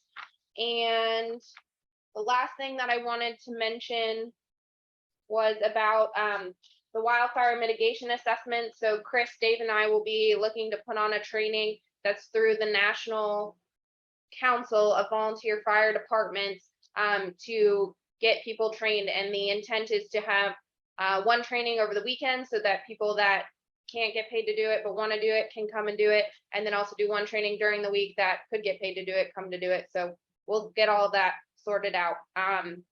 But working with the National Volunteer Firefighters Council to get that, to use their programming and do it through their certification system. So that's where we're at, and I'll be coming in the next couple of months. I'll be asking from the council what future things you would like to see from your coordinator, if I'm on the right path, if you want to see changes. So just keep that in your mind. We'll be putting out a survey quickly in our next few newsletters for you guys to provide feedback and to help guide future council development. Thank you. Thank you. All right, we'll move on to project updates, and we'll try to keep this kind of quick. Should have been here a long time. BLM. Yeah, I wanted to introduce Garrett Dunn, our new fire prevention specialist for the Reading Field Office. Hello. Yeah, brand new here. Not new to the office though. Been with the Reading BLM for about 10 years, but new to the prevention. So look forward to working with everybody. Quick update on the prevention side of the house is we remain in fire restrictions on the BLM lands. Campfires are permitted in improved areas, and At this time, we have no closures on our campgrounds. All right, thanks, Garrett. I'll be real fast with some fuels updates pertinent to, I think, the Trinity Fire Safe Council as well as the RCD. We just awarded a contract for Little Browns Creek that will see 200 acres of fuels reduction done. That could start as early as September 15th, so a little less than a month. We have crews continuing work in Reading Indian Creek for fuels reduction, as well as roadside units out in Lewiston for community protection project. Fall plans, prescribed burning in the fall. We're looking at hand pile and broadcast burning in the Reading Indian Creek project areas. Broadcast units would be less than 80 acres individually, but we do have 2 units we want to do. One for 80 acres, one for 56 acres. That's all dependent on weather and burn prescription. And then moving over to the Lewiston project areas, all of that is roadside. And that's really our Trinity County priority for hand pile burning once we have conducive weather to do so. And then a little further out, talking about what we have going on NEPA compliance wise, working on finishing NEPA compliance for roadside treatments in the Weaverville Community Forest. That's in coordination with the Trinity RCD. That's for over 400 acres of treatment, all roadside and property boundaries, kind of a mix of treatment methods. And then our forester in the office will be finishing up this fall and winter the Oregon Mountain Forest Health Project. That will be a combination timber sale and hazard fuels reduction that multiple treatment methods in there as well as far as the fuel shop goes. That's about it for the BLM. I have taken a different job with the BLM. I still will work in Reading, but I'll be working for the district office until we have a fire management officer with the Reading BLM. I'll still be coordinating with our Trinity County collaborators. And once we have somebody in my vice position, we'll transition to that person. But for now, it'll still be me. Just wanted to give everybody a heads up. Next. Thanks, Rob. I didn't see, was there anyone Cal Fire? I didn't see, but, Hold on. Keith, you have your hand raised. Is that from earlier or do you have a question?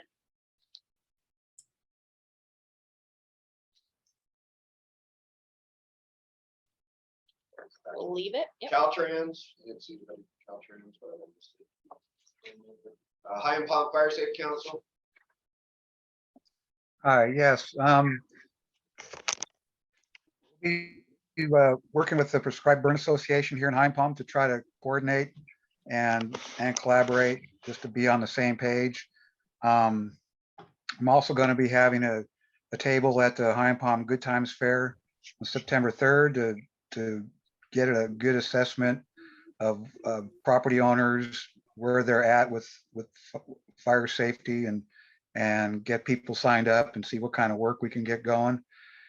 And I've also had a few discussions with Tara Jones concerning the High Palm Fire Resilient Community Project, which went through scoping, be a 2-year anniversary, September 11th. And so I look forward to having more discussions with her on how we can facilitate this project to make it happen. And that's about it. Thanks, Larry. Lower Trinity PBA. Hi, okay, good. I was worried that I'd missed it. I had to run outside. Hello. So I'm Blaze, if anybody missed that part. So the PBA, we've been doing a lot of things. I wasn't here at the last meeting, so I'm just gonna do a little backtracking. The Prescribed Burn Association actually sponsored a CERT training out here. with members from Trinity and Humboldt County with the hopes of eventually establishing our own CERT team. We applied for and received a grant from Humboldt Area Foundation to establish a part-time community coordinator, which is actually going to be me. And I will be working with other organizations around town to sort of bring everybody together to make sure we're addressing some of these defensible space needs, but also to sort of be able to help one another. We have limited capacity out here administratively, volunteer-wise, and so a sort of sharing of human resources, if you will. Lately, we've been pretty preoccupied with helping out with emergency response. So Basho and myself have been, I got COVID and got laid up. So I was doing admin for local organization Pay It Forward, and he was housing all of the animal rescue supplies. So we've acted sort of as a conduit for supply distribution for people in need, working to get currently, we've been working to assist the Salyer Wayside Chapel with water delivery and whatever we can get to them. Folks in Salyer, a lot of them lost their water systems. In fact, all of Salyer Heights water systems have gone down. Their tanks are still standing, but we're currently, I have a meeting after this, trying to sort of connect people with funding to offset the costs of not just temporary replacement, but long-term replacement for potential metal pipes that would be better in terms of wildfire security. Like maybe we wouldn't have to go in and do a temporary Band-Aid next time should this happen again. In terms of operations for the PBA, we have a few projects lined up for the fall that we're really excited about. We have two Indigenous women who separately own their own parcels, and we're looking forward to collaborating with Cultural Fire Management to conduct burns on their properties, which has been a really kind of a fun learning experience. You know, it's our first real fall. We started last year, and a lot of this has been planning and building a board, but now we're coming to the part where we are actually all kind of coming together, and you know, we're putting together the smoke management plans and the burn plans and really identifying where we go next. And with the characteristics of the fire that is burning on the backside of our town currently, which is the Councilman Fire, we've seen a lot of renewed interest in the benefits of low intensity burning. And we've had a fair amount of outreach with people interested in putting good fire down onto their own lands. So a lot of opportunity for collaborative work. So it's very exciting. It's a very exciting time to be doing what we are doing, and we're all very much looking forward to the fall. So. Thank you. NRCS. North Coast Unified Air Quality Management District. Deborah. Hi, everybody. I got my first 3 smoke management plans on Friday of last week. So the push has begun. I'll start getting plans in. I'm still dealing with wildfire air quality monitoring and forecasting, and then burn permit renewals. So we're gearing up to make sure everybody can get their burns done. If you do have a plan, and even Blaze, your cultural plan, if you could send me one as a courtesy, if their land is fee or trust land, then I would sure appreciate it. If it is private property, then you do need my plan. If you need any help, please call. I'm happy to help with any smoke management plan stuff. So that's it for air quality, unless there's questions. Try Wintu. Safe?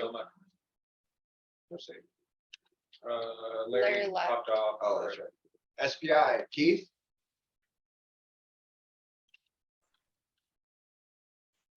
Question. Nope. Southern Trinity Fire Safe Council, No, Tama Glenn, no. Trinity Center, Carol, Volunteer Fire Department. I don't really have any updates. I was hoping Keith was there because we are gonna be seeing if they are interested in a mutual rack project that would do fuel reduction on a couple of linking pieces of SPI ground. One of them is, Chris will recognize this, it's the piece adjacent to where the RCD is working on Guy Covington Drive.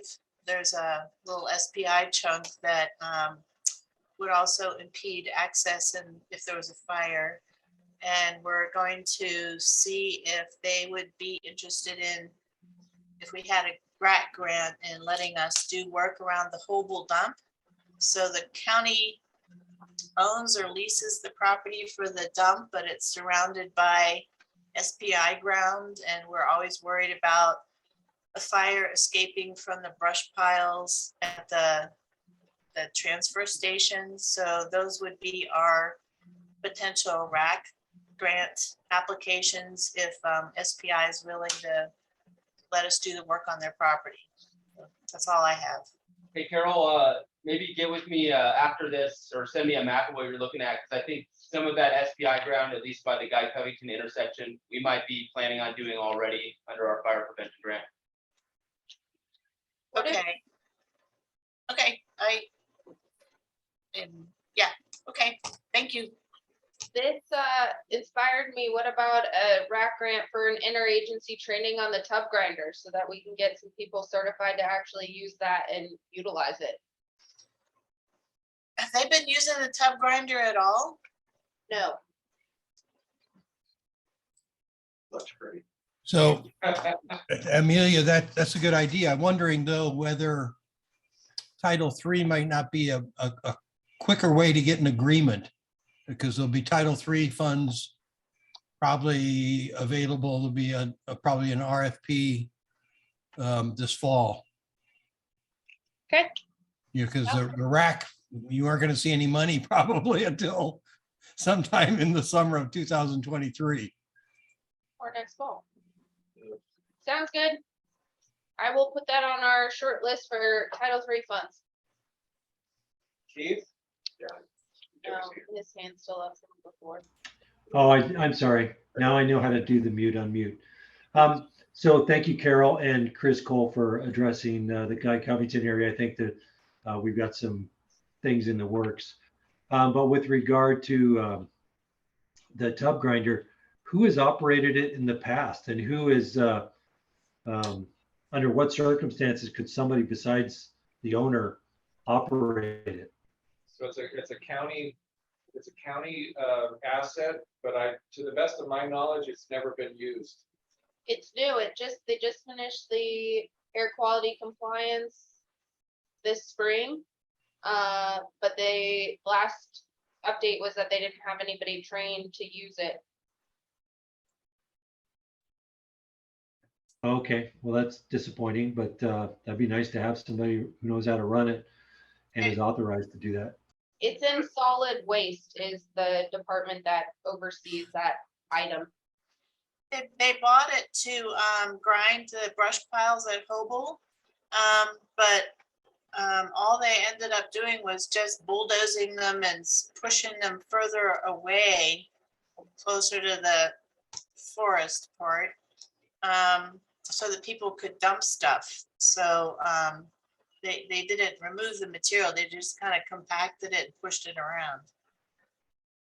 Because they couldn't get the tub grinder kind of operational.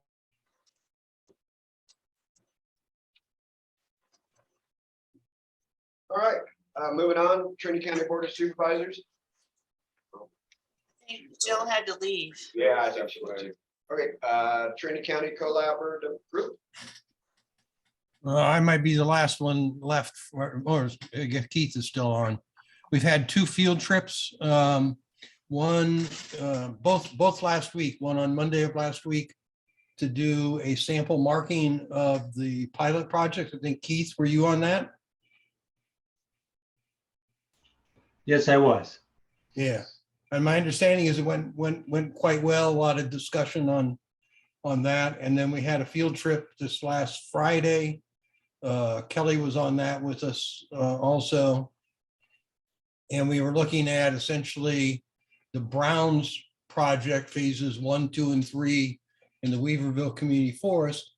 But to me, the most interesting thing that we talked about was at the very end with Tara Jones about a new fuel break idea along Musser Ridge Road that would be 1,000 feet wide.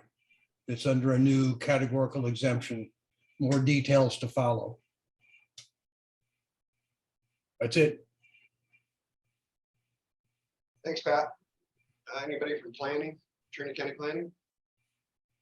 I think they all left. Yeah, that's true. RCD. I can start us off. We've been busy working on BLM land with our CAL FIRE CCI grants, and we finished a large 50-acre unit, so it's good to get done with that one.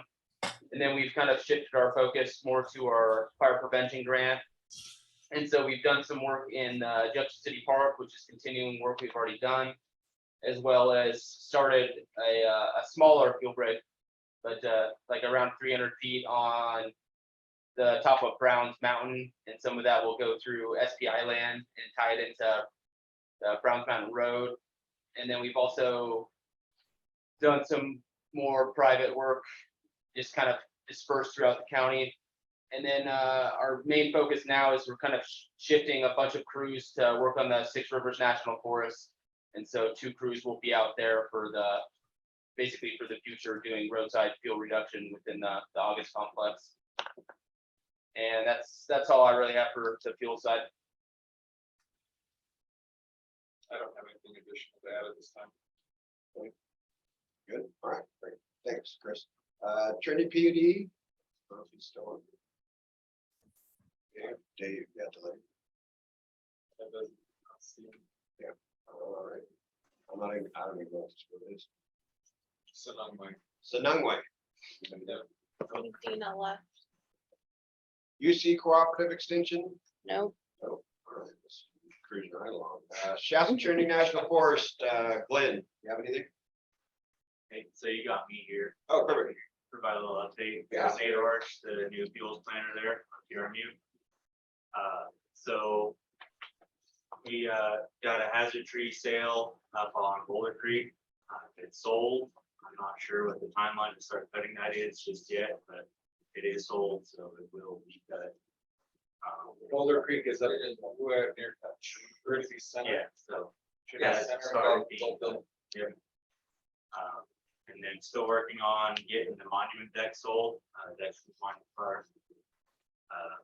Brown's phase 3 is getting wrapped up. I think they're done cutting there, but the sale is still active, so we're waiting on the sale to close out. And then there's numerous decks of firewood up there sitting, so we'll be able to open that up hopefully before those roads get wet. Let us know when we'll get that information out. You know, like as soon as that's ready to go. So That would be great. that'll probably hinge on Tara. Yeah. WCF phase 2 environment is moving forward with DEPA stuff. I don't have much more of an update than that. Fuels work is starting back up. We have one contract working out by Lewiston. So they just started back up this week. Still working within PALs, obviously, but we're still progressing on that project. And then, yeah, that's all we got. Again, I'm new to this position, so I have a lot to learn. I have a lot of new people to meet and a lot of ground to get familiar with. But yeah, please be patient. You're welcome. Thanks again. Anybody here from Six Rivers? Watershed Research Training Center. Hello. Nancy sent an email that said she wasn't going to be able to make it. Oh, I'm sorry. My pup, I'm having a whole assemblage of animal issues right now. Sorry about that. We are working with the Six Rivers to run the air curtain burner. We're moving material from August Complex cleanup work in the Beaverside, Three Forks project area. We've had some times where we've been, we're going by the PALs. So there are definitely days and portions of days where the air curtain burner is being shut down and not fed. But here we are, it's August 25th, and we've basically been running since the spring with a contractor from the Ruth area. So that's certainly rather exciting to participate in that project. We also have crews down on the Six Rivers doing fuel reduction within that Three Forks area, and the masticator running on Mad Ridge. There was some work on the Shasta Trinity side earlier in the summer. I'm not sure if I mentioned that, but it was in the Weaverville Community Forest area. And that was one of the things we looked at on the field trip last week. We have been working hard to implement the portions of the fire prevention grant on private parcels in Hyampom. I guess that's most recently Hyampom and South Fork Road. We did pull the crew from South Fork Road when the fires kicked up. And so we're kind of in a regrouping phase in terms of that implementation. And yeah, I think we're also kind of gearing up for the fall with our forest health implementation in plantations around Hayfork and mastication on some private lands north of Hayfork. So yeah, I think those are the big ticket items. Thank you. Thank you. Not really any update from Weaverville. I mean, the crews are still working and they've been super busy this year and they continue to. Where are you working largely? Weaverville. I mean, a lot of work's been in Douglas City this year, some in Lewiston. We've done a few houses on Deadwood Road. A lot of work in Weaverville just because the word of mouth travels better, and they're starting to do work BRK area and just some houses just south of the Jones Springs, so that kind of order. And then Douglas City, quite a bit of work, Douglas City, Reading Street, Indian Creek. That's it. Right. Yeah. Willow Creek Fire Safe Council. Yahoo! I'm still here. Okay, so the Willow Creek Fire Safe Council, as you all know, had a big lightning bust tomorrow morning to 2 in the morning. It will be 3 weeks ago. So we've been dealing with that smoke inundation. The South Fork County Road was not in any kind of a warning or an order. That's where I live. But with our jurisdiction taken in the 2 counties, all of the 12 different lightning strikes merged together. Now we've got the 2 bigger ones, the Ammon to the west of me, and then there's the Campbell fire, which merged with the Bremer and the Waterman. That's the one it's 80% contained. It was 28,000 acres as of this morning. But the town is definitely full of firefighters. The fire camp is full, which is all good. Many of our Fire Safe Council members have been involved to one degree or another or evacuated. Some of our main players, like Barb spent 10 days at the Red Cross, so now she has firsthand experience with that and was able to set up like our little gazebo thing to help out with some of the food stuff that said Willow Creek Fire Safe Council. We have our office down on 299 near the Early Bird that has a sandwich board, so we was able to communicate and share information with that. Our new subcontractor, Jeffrey Churchill, was also affected. He's on the southwest side of the Ammon fire out on Route 1. He will be starting in August 1st. He's been busy with different things, looking for new grant monies and whatever. So there's that. we've got a few grants in the works. We did apply for the technical assistance. We're going to look at the CCU grant. Also the CWDG that's just out now, we want to try to take advantage of. And we received one. They gave us a little bit of monies from the HAF to help us out with some operational costs. Brand new computer coming in the first part of next week for our new office. We really feel like we're moving up in the world, getting out of people's homes. 3 or 4 different homes at any given time had our computers, printers. We'd have to go up and sit in front of the museum to get Wi-Fi service. So this is a huge step for the Willow Creek Fire Safe Council. We have working tightly with the county, with Sibel Emmett on different things, especially with our contractor. Looking forward to working with the RCD with anything that crosses over the county line. That's our big, huge part we take in the 2 counties. This Campbell fire, when it came down very gently, this could have been a disaster. This worked out okay. The week's worth of weather was in our favor, and we happened to be the only show in town, so we did score on a ton of resources. It's a miracle that Salyer Heights and the Bigfoot subdivision didn't have more damage than it did. The water system on top of Salyer Heights has definitely been damaged. People along the Sealy McIntosh Road, but that back road has been a concern. It takes in the 2 counties so it changes the names from Sealy McIntosh. You get into Trinity, then it's Campbell Ridge Road. It's one way. That's going to be the problem all winter long with debris falling down. And we want to follow up with more work over there in and around the private lands, and that will complement the nice semi-decent prescribed burn that come down off the hillside so gently for us.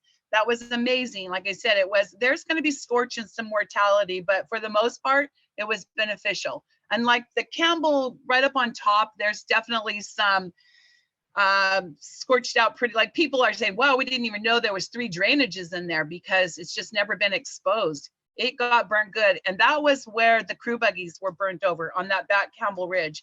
Everybody's okay, but they did lose 2 buggies. But yeah, so we had chipping scheduled the Sunday after the lightning bust in the Bigfoot subdivision. We rearranged that. We're going in there this weekend. So we are kicking back in.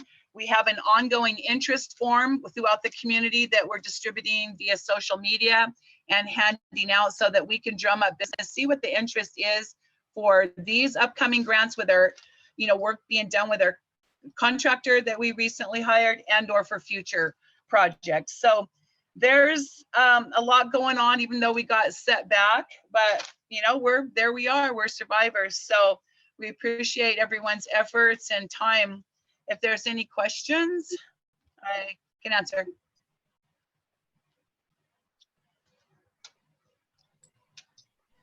Thanks, Regina. So if there's nothing further, next meeting, go ahead, Pat. I just didn't know if Mike Wilson from the California Fire Safe Council had anything to report. Hi, folks, really quickly. So we're going through a change of leadership. We currently have an interim executive director. We are also postponing the Resilience and Brilliance event, which was scheduled in October. That'll be pushed out to May to Fire Prevention Month, and more to follow on that. End of report. Thanks, Mike. Thanks, Mike. Thanks, Pat. So yeah, if nothing further, September 22nd, 1 p.m. will be our next meeting. And If Keith is on, he didn't get a chance to do an SPI. Hey, Keith, did you have anything for SPI to report? Greenwood.